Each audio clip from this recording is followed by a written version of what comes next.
Hello everyone, welcome back the brain builder book. तो कैसे हैं आप सब? उम्मीद करता हूं कि आप सब ठीक होंगे।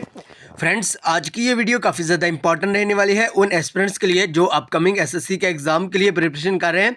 तो स्पेशली अगर हम बात करें, अगर आप एसएससी जीडी के लिए पढ़ रहे हैं तो भाई आपके लिए आज की वीडियो बहुत ही इंपॉर्टेंट और शानदार रहने वाली है, क्योंकि आज की इस वीडियो में हम एसएससी जीडी के related top 20 MCQs question discuss करने जा रहे हैं। लेकिन याद रखिएगा, ये क्वेश्चन कहीं ना कहीं प्रीवियस से रिलेट है और एक्सपेक्टेड क्वेश्चन माने जाते हैं। सो आइए वीडियो को स्टार्ट करेंगे, लेकिन इससे पहले कि अगर आपने हमारे चैनल को सब्सक्राइब और वीडियो को लाइक नहीं करा है सो जल्दी से कर लें। और हाँ, अगर अभी तक आपने एसएससी जीडी के related exam oriented material purchase नहीं करा है सो जल्दी से 9596736083 आप इस नंबर पर जल्दी से व्हाट्सअप करिएगा।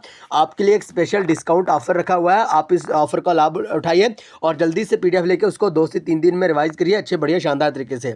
और इन पीडीएफ की खास बात यह है कि इसमें 100% आपको पॉइंट टू पॉइंट मटेरियल मिल जाएगा, 100% ऑथेंटिक वे में, और 100% ही आपको यहाँ पे एग्जाम ओरिएंटेड मटेरियल देखने को मिलेगा। और इसके लिए जो हमने चार्ज रखा हुआ है, एक मिनिमम सा चार्ज रखा हुआ है जिसको हर एक पूरे से पूरा स्टूडेंट भी पे करके लाभ उठा सकता है। ओके, और रिसेंटली बहुत सारे एग्जाम और अल्हम्दुलिल्लाह हमारी पीडीएफ से बहुत सारे क्वेश्चंस देखने को मिले हैं।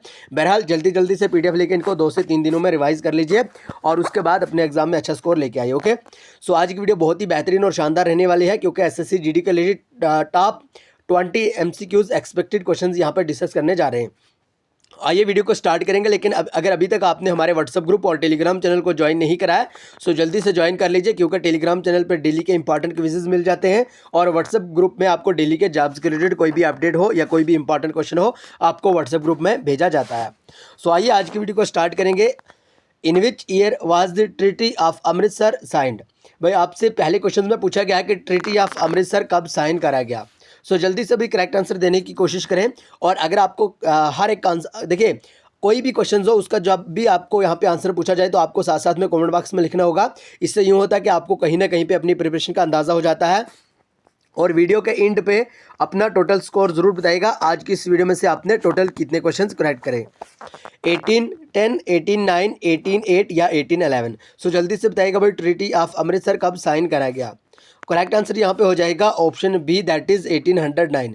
यानी अगर हम बात करें 1809 में ट्रीटी ऑफ अमृतसर साइन करा गया। Okay, next question, question number 2। Panna Lal Ghosh is famous for which musical instrument? Already हमने आपसे कहा कि musical instrument and their exponent पे आपको 2 क्वेश्चन जरूर पूछे जा सकते हैं, इसलिए ऑलरेडी हमारी वीडियो अपलोड है, प्लेलिस्ट हमने बना दिया, आप वहाँ से देख सकते हैं 2x की स्पीड में। सो जल्दी से बताइएगा, पन्ना लाल घोष के बारे में आपसे पूछा गया है कौन से म्यूजिकल इंस्ट्रूमेंट से रिलेटेड है, शहनाई, तबला, फ्लूट या सरूद? सो करेक्ट आंसर यहाँ पे हो जाएगा option C, that is flute. अगर हम फ्लूट की बात करें जिसको बांसुरी भी कहा जाता है तो पन्ना लाल घोष इसी को प्ले करते हैं। और इसके साथ साथ जो आपको ध्यान में रखना होगा वो है भाई हरि प्रसाद चौरसिया। ओके, ये दोनों के दोनों फ्लूट को प्ले करते हैं। अगर आपसे पूछा जाए सरूद के बारे में तो आपको अमजद अली खान याद रखना होगा। ठीक है, अमजद अली खान क्या प्ले करते हैं भाई? सरूद प्ले करते हैं। आइए next question, question number 3। In which of the following states of India is the festival Bonalu celebrated? आपसे पूछा गया है कौन सी ऐसी स्टेट है इंडिया की जहां पे बोनालू फेस्टिवल को सेलिब्रेट करा जाता है। Most important and expected question for SSC GD exam. West Bengal, Tamil Nadu, Assam और तेलंगाना? सो करेक्ट आंसर भाई यहाँ पे हो जाएगा option D, that is Telangana. ठीक है, आपको ध्यान में रखना होगा। अगर बात करी जाए बोनालू फेस्टिवल के बारे में तो ये तेलंगाना में सेलिब्रेट करा जाता है। लेकिन तेलंगाना से हमें याद आए कि आपको याद रखना होगा लार्जेस्ट राइस प्रोड्यूसिंग स्टेट भी तेलंगाना को ही माना जाता है। ठीक है, पहले अपना वेस्ट बंगाल हुआ करता था, लेकिन अब तेलंगाना है। वेस्ट बंगाल की अगर हम बात करें तो लार्जेस्ट जूट प्रोड्यूसिंग स्टेट मानी जाती है। और तमिलनाडु की बात करें तो आपको ध्यान में रखना होगा भारतनाट्यम। ठीक है, भारतनाट्यम तमिलनाडु से रिलेटेड है, जो कि इंडिया का एक क्लासिकल डांस माना जाता है। अगर हम आसाम की बात करें तो आपको बिहू डांस जरूर ध्यान में रखना होगा। और बिहू के साथ साथ आपको यहाँ पे लार्जेस्ट टी प्रोड्यूसिंग स्टेट भी आसाम को ही माना जाता है, ये भी ध्यान में रखना होगा। ओके, इसके साथ साथ आपको सत्रिया डांस भी याद रखना होगा। ठीक है, सत्रिया। ओके, जरूर ध्यान में रखिएगा। जो भी हम यहाँ पे एडिशनल इन्फॉर्मेशन, एडिशनल पॉइंट्स यहाँ पे लिखते हैं ये सारे के सारे आपको ध्यान में होने चाहिए, क्योंकि काफ़ी बार ये रिपीट करे जाते हैं। Next question, question number 4। The loudness of sound is measured in which unit? तो भाई आपसे पूछा गया है जो लोडनेस ऑफ साउंड रहता है वो किस यूनिट से मेजर करा जाता है। डेसिबल, वाट, केल्विन या सोंड इंटेंसिटी। सो जल्दी से भी करेक्ट आंसर देने की कोशिश करें। अगर आपको भी सही आंसर आता हो तो कमेंट बॉक्स में साथ साथ आप भी लिखते रहें। ओके, सो करेक्ट आंसर इसका हो जाएगा option A, that is decibel. Okay, यानी लूडनेस ऑफ साउंड की अगर हम बात करें तो यह डेसिबल से मापा जाता है या डेसिबल से मेजर करा जाता है। ओके, ये भी आपको यहाँ पे ध्यान में रखना होगा। Next question, question number 5, name the Indo Persian dance from Uttar Pradesh. आपसे पूछा गया है उत्तर प्रदेश का इंडो पर्शियन डांस कौन सा है भाई। जल्दी से करेक्ट आंसर देने की कोशिश करें। कथक, गारबा, कथकली या मोहिनीअट्टम। सो जल्दी से भाई सही आंसर देने की कोशिश करें। सो करेक्ट आंसर यहाँ पे हो जाएगा option A, that is Kathak. अगर हम बात करें उत्तर प्रदेश की, सो कथक डांस इससे रिलेटेड है जो कि क्लासिकल डांस माना जाता है। लेकिन यहाँ के कुछ इंपॉर्टेंट फोक डांसेस भी हैं, जिस तरह से अगर हम बात करें रास लीला। ओके, अगर हम रास लीला के बारे में बात करें, ये उत्तर प्रदेश का फोक डांस माना जाता है। अगर हम बात करें नौटंकी की, ठीक है, नौटंकी की बात करें, ये भी उत्तर प्रदेश का फोक डांस माना जाता है। उत्तर प्रदेश के बारे में आपको ध्यान में रखना होगा कि भाई ये एक मोस्ट पॉपुलेटेड स्टेट मानी जाती है अकॉर्डिंग टू सेंसस 2011। ओके, और उत्तर प्रदेश के बारे में आपको ध्यान में रखना होगा लार्जेस्ट व्हीट प्रोड्यूसिंग स्टेट भी उत्तर प्रदेश को ही माना जाता है। ओके, ये कुछ इंपॉर्टेंट फैक्ट है इसके रिलेटेड जो कि आपको ध्यान में रखना होगा। गारबा के बारे में अगर हम बात करें तो गारबा भाई गुजरात का एक फोक डांस माना जाता है। ठीक है, कथकली की बात करें तो भाई केरला। ओके, कथकली केरला के एक क्लासिकल डांस है। और केरला की बात करें तो कथकली के साथ साथ आपको जो ध्यान में रखना है वो है भाई अपना मोहिनीअट्टम। ठीक है, मोहिनीअट्टम, मोहिनीअट्टम और कथकली ये दोनों के दोनों केरला से रिलेटेड है, यहाँ पे ऑलरेडी लिखा हुआ है। ठीक है, सो जरूर ये इंपॉर्टेंट जो एडिशनल इन्फॉर्मेशन यहाँ पे हम लिखते हैं ये भी आपको ध्यान में रखने होंगे। Next question, question number 6, the constitute assembly adopted the constitution of India on. तो इंडिया कॉन्स्टिट्यूशन ऑफ इंडिया के द्वारा जो कॉन्स्टिट्यूट असेंबली अडॉप्ट करी गई वो कौन से ईयर में करी गई। 24 जनवरी 1950, 26 नवंबर 1949, 26 जनवरी 1950 या none of these. So correct answer यहाँ पे हो जाएगा 26 नवंबर 1949 यानी 26 नवंबर 1949 में कॉन्स्टिट्यूट असेंबली अडॉप्ट करी गई कॉन्स्टिट्यूशन इंडिया के द्वारा। ओके, ये कुछ इंपॉर्टेंट पॉइंट है जो कि आपको ध्यान में रखने होंगे। आप जो यहाँ पे इंपॉर्टेंट क्वेश्चन है याद रखिएगा, ये कहीं ना कहीं एग्जाम ओरिएंटेड क्वेश्चन है और बहुत बार सेंसस ऑफ इंडिया से 2 या 3 क्वेश्चन पूछे जाते हैं। इसलिए अगर आपने सेंसस ऑफ इंडिया 2011 नहीं पढ़ा होगा सो पढ़ लीजिए। ऑलरेडी हमारी पीडीएफ में भी बड़े शार्ट नोट्स हैं जिसको आप जल्दी जल्दी से रिवाइज कर सकते हैं। और पीडीएफ लेने के लिए भाई आप जल्दी से 9596736083 इस नंबर पे व्हाट्सअप करके आप जल्दी जल्दी से पीडीएफ को लेके उनको अच्छे बढ़िया शानदार तरीके से रिवाइज कर सकते हैं। इसके लिए हमने कोई ढेर यहाँ पे जो प्राइस है वो नहीं रखा, एक मिनिमम सा चार्ज रखा हुआ जो कि 100 से भी कम है, ताकि हर एक पूरे से पूरा एस्पिरेंट पीडीएफ लेके उसका लाभ उठा सके। ओके, और रिसेंटली बहुत सारे एग्जाम हुए जहाँ से हमारी पीडीएफ से बहुत सारे क्वेश्चन देखने को मिले, सो आप इस नंबर पर व्हाट्सअप करके पीडीएफ ले सकते हैं। इसके लिए आपको कोई भी एप्स, एप्लीकेशन, साइट वगैरह इंस्टॉल नहीं करना होगा, डायरेक्ट से व्हाट्सएप पे मैसेज करना होगा, व्हाट्सएप पे ही आपको पीडीएफ भेजी जाएंगी। क्वेश्चन नंबर 7 की बात करें, एज पर census 2011 which of the following states have the highest literacy rate. तो आपसे पूछा गया है 2011 के सेंसस के अकॉर्डिंग बताइए कि कौन सी ऐसी स्टेट है जो कि हाईएस्ट लिटरेसी रेट वाली स्टेट मानी जाती है। वेस्ट बंगाल, त्रिपुरा, आंध्र प्रदेश या केरला। सो करेक्ट आंसर यहाँ पे हो जाएगा, बड़ा बेसिक सा क्वेश्चन है, option D, that is Kerala. ठीक है, अगर हम केरला की बात करें तो ये हाईएस्ट लिटरेसी रेट वाली स्टेट मानी जाती है। ओके, ये आपको यहाँ पे ध्यान में रखना होगा। लेकिन अगर हम बात करें यहाँ पे लोवेस्ट लिटरेसी रेट वाली स्टेट कौन सी है, जल्दी से बताइएगा, जल्दी से सही आंसर देने की कोशिश करें। देखिए अगर आपको भी आंसर आता हो तो कमेंट बॉक्स में जरूर लिखिएगा। ठीक है, सो यहाँ पे हो जाएगा आंसर बिहार। ठीक है, अगर हम बिहार की बात करें तो ये लोवेस्ट यानी सबसे जो सबसे कम पढ़े लिखे लोग बिहार के माने गए थे 2011 की सेंसस के अकॉर्डिंग, और सबसे ज़्यादा अपने केरला के। ओके, ये आप जरूर ध्यान में रखिएगा। Next question, question number 8, which of the following countries borders India to the north west. तो कौन सी ऐसी कंट्री है जिनका बॉर्डर इंडिया के साथ नॉर्थ वेस्ट वाली साइड से है। Bangladesh and Myanmar, Afghanistan and Pakistan, Myanmar and Nepal या China, Bhutan and Nepal. Correct answer यहाँ पे हो जाएगा option B that is Afghanistan and Pakistan. याद रखिएगा, अगर हम बात करें अफगानिस्तान और पाकिस्तान के बारे, तो इनका जो बॉर्डर है वो इंडिया के साथ नॉर्थ वेस्ट वाली साइड से है।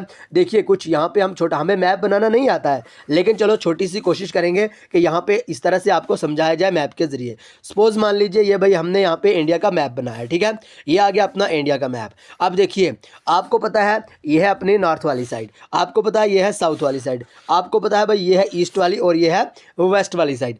अब यहाँ पे आपसे पूछा है कि नॉर्थ वेस्ट वाली साइड आपका जो यानी इंडिया के साथ कौन सी कंट्री का बॉर्डर शेयर होता है, ठीक है, नॉर्थ वेस्ट वाली साइड।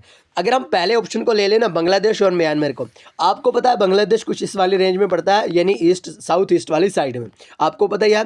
और अगर हम बात करें म्यांमार के बारे में, वो भी कुछ यहीं पे पड़ता है। ओके, ऑप्शन ए तो यहाँ पे एलिमिनेट हो जाता है। हम चलते हैं ऑप्शन सी पे। म्यांमार के बारे और नेपाल के बारे ऑलरेडी हमने यहाँ पे डिस्कस कर लिया। चाइना, भूटान, नेपाल। चाइना कहाँ पे है? चाइना यहाँ पे है, लद्दाख के साथ बॉर्डर है, ठीक है। और अगर हम बात करें यहाँ पे चाइना के बाद भूटान, तो भूटान कहाँ पे है? वो भी कुछ यहाँ पे है, और नेपाल भी इधर ही है, ठीक है।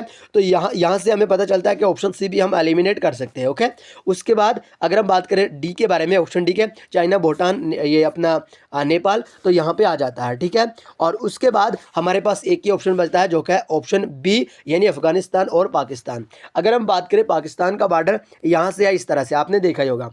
लेकिन अफगानिस्तान की बात करें, आपको इतना ध्यान में रखना होगा, लद्दाख, केवल लद्दाख ही एक ऐसी यूटी मानी जाती है, ठीक है, इंडिया की, जहाँ से अफगानिस्तान के साथ बॉर्डर शेयर है। अफगानिस्तान यहाँ पे है और लद्दाख से बॉर्डर शेयर करता है। ओके, ज़रूर ध्यान में रखिएगा। तो ये कुछ आप इंडिया के रिलेटेड जितने भी इंपॉर्टेंट इन्फॉर्मेशन होती हैं, ये सारी की सारी मैप के जरिए आप ज़रूर ध्यान में रखिएगा। ओके, आइए next question, question number 9। The banking regulation act was passed in. तो आपसे पूछा गया है बैंकिंग रेगुलेशन एक्ट कब पास करा गया? 1959 में, 1999, 1949 या 1967? करेक्ट आंसर यहाँ पे हो जाएगा ऑप्शन सी, दैट इज़ 1949। यानी अगर हम बात करें बैंकिंग रेगुलेशन एक्ट के बारे में, तो ये भाई 1949 में रेगुलेट करा गया। ओके, पास हुआ, ज़रूर ध्यान में रखिएगा। Next question, question number 10। Which part of the Indian constitution deal with the directive principle of state policy?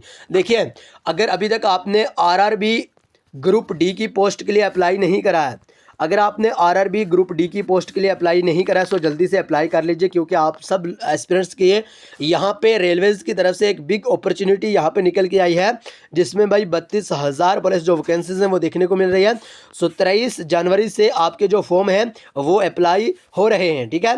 तो आप भी जल्दी जल्दी से लास्ट डेट होने से पहले पहले आरआरबी ग्रुप डी की पोस्ट के लिए अप्लाई कर लीजिए। उससे आपको बेनिफिट यूँ देखने को मिलेगा, क्योंकि बेस्ट अपॉर्चुनिटी आपके लिए, और काफ़ी सालों के बाद आरआरबी ग्रुप डी की पोस्ट के लिए यहाँ पे फॉर्म निकल के आए हैं। सो आप जल्दी जल्दी से अप्लाई करके हमारे साथ जुड़ के अच्छे बढ़िया शानदार तरीके से प्रिपरेशन कर सकते हैं। ओके, सो आपसे यहाँ पे पूछा गया कि Indian constitution directive principle of state policy के साथ कौन से पार्ट में डील करता है? Part third, part second, fourth या none of this? So correct answer यहाँ पे हो जाएगा option C, that is part fourth. Okay, अगर हम बात करें पार्ट फोर्थ के बारे में, तो directive principle of state policy, जिसको इन शॉर्ट हम डीपीएसपी के नाम से भी जानते हैं, ठीक है। और अगर हम बात करें पार्ट 3 के बारे में, आपको ध्यान में रखना होगा कि भाई अपने जो फंडामेंटल राइट्स रहते हैं, ठीक है, फंडामेंटल राइट्स रहते हैं, ये पार्ट 3 में डील करते हैं। और फंडामेंटल राइट्स से हमें याद आया, ये यूनाइटेड स्टेट ऑफ अमेरिका से इसका कंसेप्ट लिया गया है। ओके, और आज आपके लिए पहला होमवर्क यही आपको बताना होगा, जो अपने भाई डीपीएसपी है, इसका कंसेप्ट कौन सी कॉन्स्टिट्यूशन से लिया गया है, इंडियन कॉन्स्टिट्यूशन है।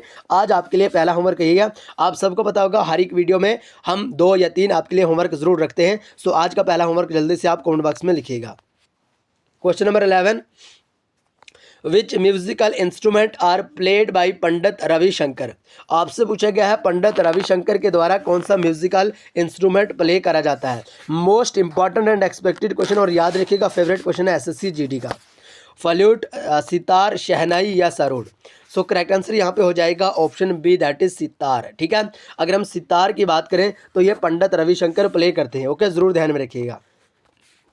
Next question, question number 12। Which religion has the majority population in India? तो भाई इंडिया की अगर हम बात करें तो मेजॉरिटी पॉपुलेशन कौन से रिलीजन की है? इस्लाम, जैनिज़्म, हिंदुइज़्म या none of this? Correct answer हो जाएगा यहाँ पे option C, that is Hinduism. अगर हम बात करें इंडिया में सबसे ज़्यादा जो रिलीजन पॉपुलेशन मेजॉरिटी में माना जाता है वो हिंदुइज्म ही माना जाता है। Okay, next question, question number 13, the hornbill festival is celebrated in which state. आपसे पूछा गया है हॉर्नबिल फेस्टिवल कौन से स्टेट में सेलिब्रेट करा जाता है, आसाम, नागालैंड, आंध्र प्रदेश या झारखंड। सो करेक्ट आंसर यहाँ पे हो जाएगा option B, that is Nagaland. याद रखिएगा नागालैंड में ही हॉर्नबिल फेस्टिवल सेलिब्रेट करा जाता है। Next question, question number 14, which country will host the 2026 Asian game. तो आपसे पूछा गया है 2026 में कौन सी कंट्री एशियन गेम को होस्ट करेगी, थाईलैंड, जापान, चाइना या इंडिया। करेक्ट आंसर यहाँ पे हो जाएगा option B, that is Japan. याद रखिएगा जापान में ही 2026 वाली एशियन गेम होस्ट करी जाएंगी। Most important and expected question. And question number 15, which sport is the Aga Khan cup associated with. जल्दी से बताइएगा, अगर हम बात करें आगा खान कप है जो, ये कौन सी स्पोर्ट से रिलेटेड रहता है, कबड्डी, क्रिकेट, हॉकी या none of this. Correct answer यहाँ पे हो जाएगा option C, that is hockey. अगर हम बात करें हॉकी से ही रिलेटेड रहता है आगा खान कप। ओके, ज़रूर ध्यान में रखिएगा। लेकिन आज के लिए जो आपके लिए दूसरा होमवर्क है वो ये है कि आपको जल्दी जल्दी से बताना होगा कमेंट बॉक्स में कि भाई मेजर ध्यानचंद खेल रत्न अवार्ड कौन सी फील्ड में दिया जाता है। ये आज आपके लिए दूसरा होमवर्क है। सो जल्दी से आप करेक्ट आंसर में बताइएगा। आज के लिए आपके लिए 2 ही होमवर्क रखेंगे। ओके, जल्दी से कमेंट बॉक्स में बताइएगा और यूँ भी बताइएगा कि आज आपका टोटल स्कोर कितना रहा। ठीक है, जल्दी से बताइएगा आज आपने टोटल कितने क्वेश्चन करेक्ट करे यहाँ पे। और अगर अभी तक आपने SSC GD के रिलेटेड रिविजन वाले नोट्स नहीं लिए हैं सो जल्दी से 9596736083 इस नंबर पर व्हाट्सअप करेगा। आपको 100% authentic way 100% point two point बात की होगी और 100% ही आपको एग्जाम ओरिएंटेड नोट्स देखने को मिलेंगे, जिसकी खास बात यह है कि आप 2 दिनों में बैठ के अच्छे बढ़िया शानदार तरीके से रिवाइज कर सकते हैं। सो आइए आज की वीडियो को यहीं पे खत्म करेंगे, मिलेंगे नेक्स्ट वीडियो में। तब तक के लिए bye bye, take care, love you all. लेकिन चैनल को सब्सक्राइब और वीडियो को लाइक जरूर करिएगा।